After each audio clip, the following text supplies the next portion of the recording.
तर रामराम मंडळी, नाव माझं शुभम, स्वागत आहे तुमचं माझ्या एका नवीन ब्लॉगमध्ये. तर मी डायरेक्ट ट्रेनमधूनच ब्लॉग स्टार्ट करतो. येताना तर चालू करायला नाही जमला आणि आज चाललो आपण उज्जैनला. तर ब्लॉग नक्की पूर्ण बघा, आवडला तर लाईक शेअर सबस्क्राईब करून चला जाऊया.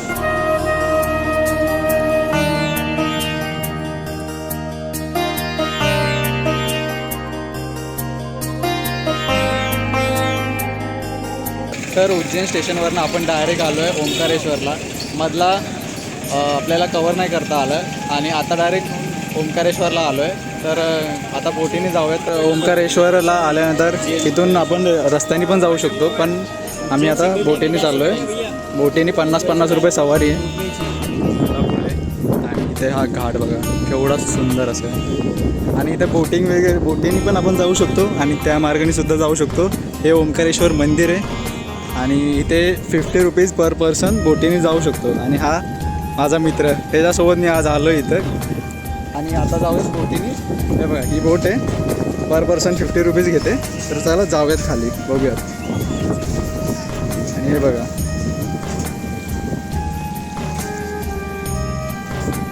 तर आता चाललो आहे बोटीमध्ये, बघूयात त्याचा एक्सपिरियन्स असणार आहे. बघा अशी बोट असते सरसकट, इथे पाय द्यायचं आणि चढायचं. हे बघा असं.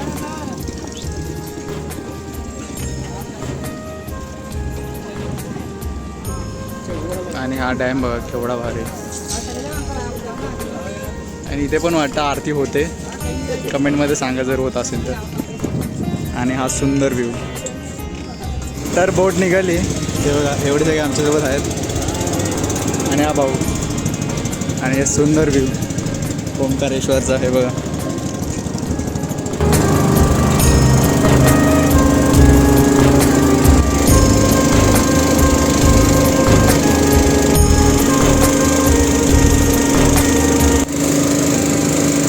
ओंकारेश्वरची पूर्ण लाईन आहे.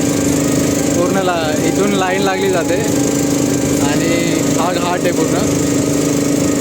आणि हे पेंटिंग बघा महादेवाचं, खूप छान आहे.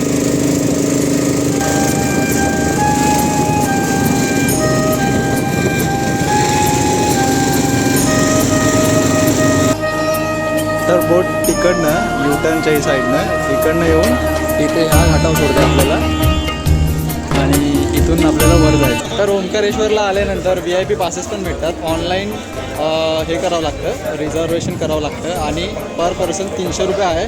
20 मिनटात दर्शन होतं. आणि ऑन द स्पॉट पण तुम्ही येऊन करू शकता, पण ऑनलाईन करावं लागतं आणि इथे येऊन तिकीट कलेक्ट करावं लागतं. असा बँड काय भेटतो बघा, असा काहीतरी बँड भेटतो. तर आतमध्ये जाऊन दर्शन 20 मिनटात होतं. तर जाऊयात आणि दर्शन घेऊयात.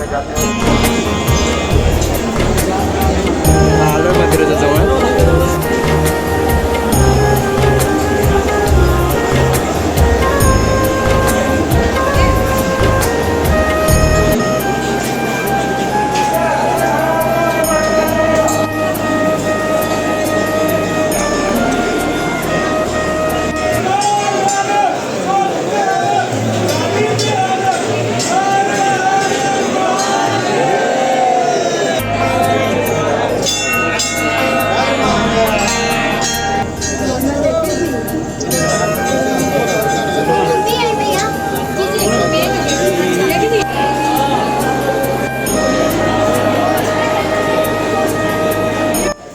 ओंकारेश्वरचं दर्शन घेऊन झालं आहे. आता ममलेश्वरला चाललो आहे. तर चला जाऊया.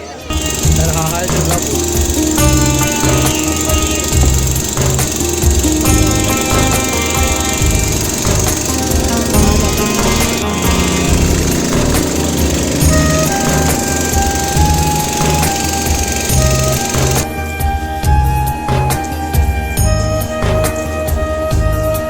तर आलो आता ममलेश्वरला दर्शन घेण्यासाठी.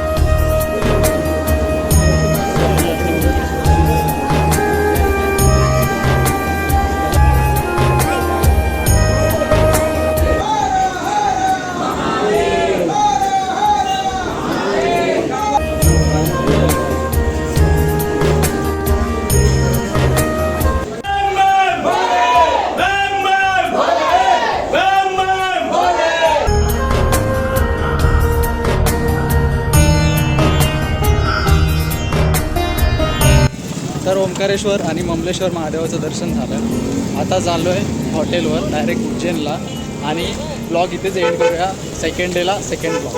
Okay bye bye. आणि आवडला तर लाईक शेअर आणि सबस्क्राईब करून चला बाय. जर तुम्ही ओंकारेश्वरला लास्ट डे प्लॅन ठेवणार असेल तर खरंच नका ठेवू, कारण की ओंकारेश्वर एक दिवसात कंप्लीट नाही होऊ शकत, कारण की खूप जास्त ट्रॅफिक लागते. आता आम्ही ट्रॅफिकमध्येच फसलो आहे, त्यामुळे आता बघू कधीपर्यंत निघतो आहे बाहेर.